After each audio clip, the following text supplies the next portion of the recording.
नमस्कार, जय सिया राम, राधे राधे।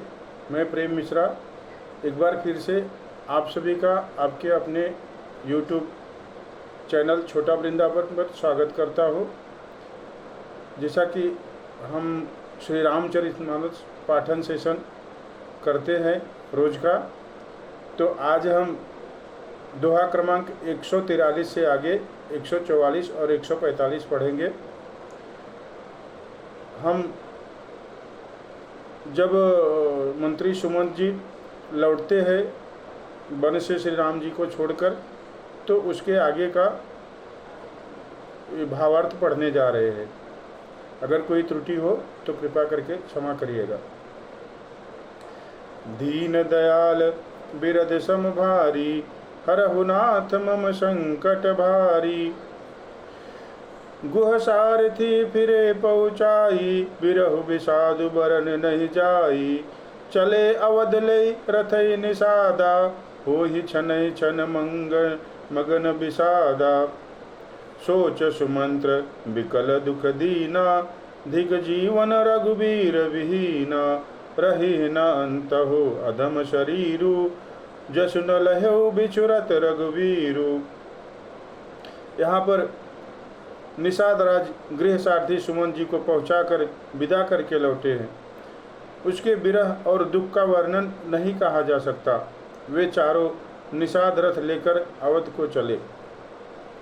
सुमंत और घोड़ों को देखकर वे भी क्षण क्षण भर विषाद में डूब जाते हैं।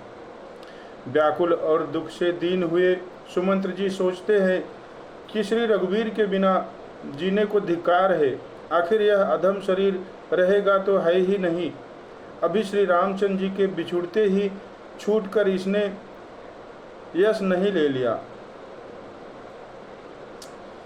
भये अजस अघ भाजन प्राणा, कवन हेतु नहीं करत पयाना। अह मंद मनु अवसर चूका, अजहुन हृदय होत दुई टूका। ये प्राण अपजस और पाप के भाड़े हो गए। अब ये किस कारण कूच नहीं करते, निकलते नहीं है। हाय नीच मन, बड़ा अच्छा मौका चूक गया। अब भी तो हृदय के दो टुकड़े नहीं हो जाते। मीज हाथ सिर धुनि पछिताई, मनहु कृपन धन राशि गवाई। बिरिद बादी बर बीरु कहाई, चले समर जनु सुभट पराई। सुमंत हाथ मल मल कर और सिर पीट पीट कर पछताते हैं, मानो कोई कंजूस धन का खजाना खो बैठा हो। वे इस प्रकार चले मानो कोई बड़ा योद्धा वीर का बाना पहनकर और उत्तम सूरवीर कहलाकर युद्ध से भाग चला हो।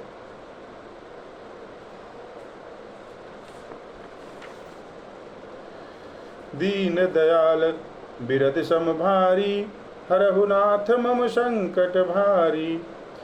विप्र विवेकी वेद विद, सम्मत साधु सुजाति। जिमि धोखे मदपान कर, सचिव सोचते ही भांति। दीन दयाल बिरद सम भारी, हरहु नाथ मम संकट भारी।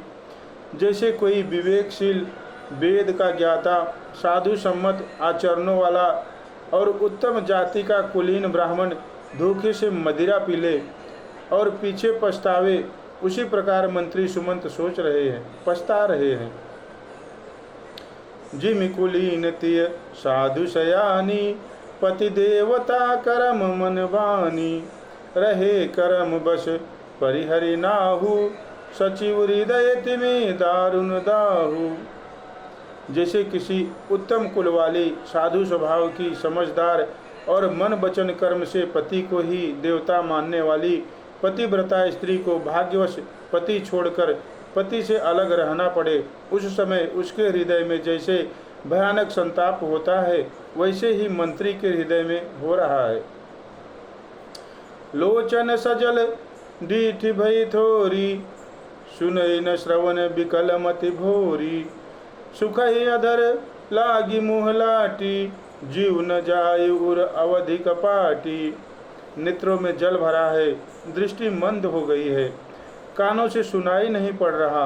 व्याकुल हुई बुद्धि बेठिकाने हो रही है, होठ सूख रहे हैं, मुख में लाठी लग गई है, किंतु ये सब मृत्यु के लक्षण हो जाने पर भी प्राण नहीं निकलते, क्योंकि हृदय में अवधि रूपी किवाड़ लगे हैं।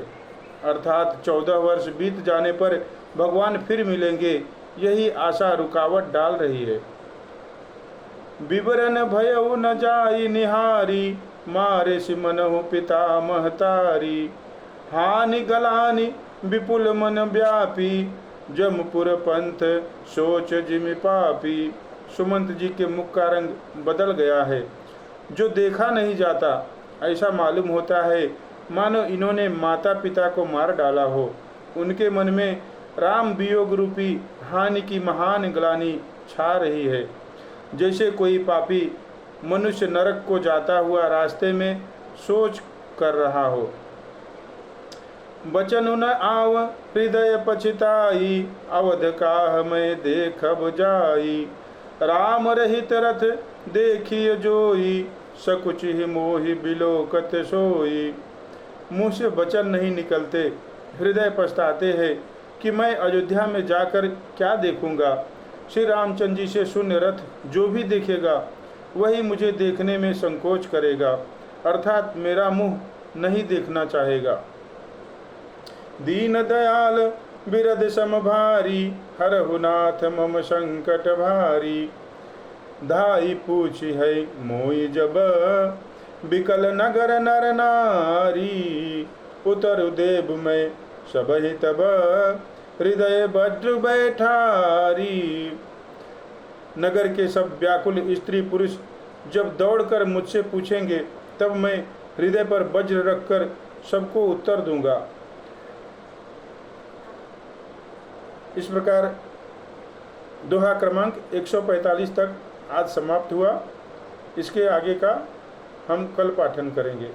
जय सिया राम, राधे राधे।